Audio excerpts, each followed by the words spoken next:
అందరి చల్లని దీవెనలు ఉన్నంత వరకు వాళ్ళు నా వెంట్రుక కూడా పీకలేరు అని చెప్పి కూడా ఈ సందర్భంగా తెలియజేస్తా ఉన్నా. యుద్ధానికి ఒక రూపం ఉంటే నీలా ఉంటది అంటాం, పోరాటానికి స్ఫూర్తి ఎవరంటే చరిత్ర వినిపిస్తాం, విజయానికి రారాజు ఎవరంటే నీ నడవడే అంటాం, వినయానికి నిజమంటూ ఎక్కడంటే నేను మాత్రమే చూపిస్తాం.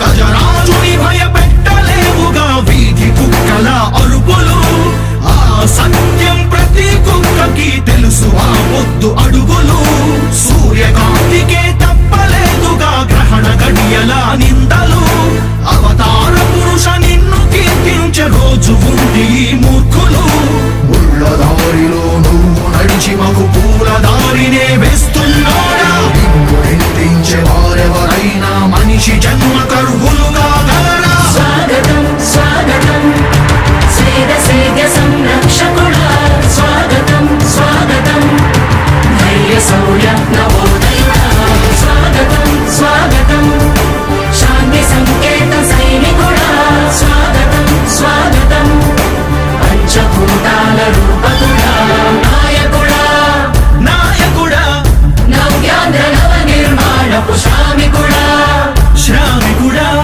స్వాగతం వీరా సేవకుడా, సేవకుడా నిజ జీవితాల్లో పొడిచే ఉషోదయుడా, ఉషోదయుడా స్వాగతం వీరా.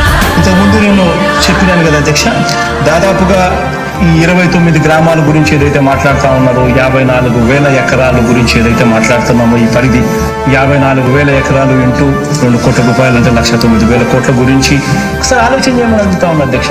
ఈ 54,000 ఎకరాలు అన్నది రాష్ట్రం మొత్తం గమనించినట్లయితే ఎంత పర్సెంటేజ్ అండి? మిగిలిన రాష్ట్రం 99.999% మిగిలిన రాష్ట్రం అంతా ఉంది.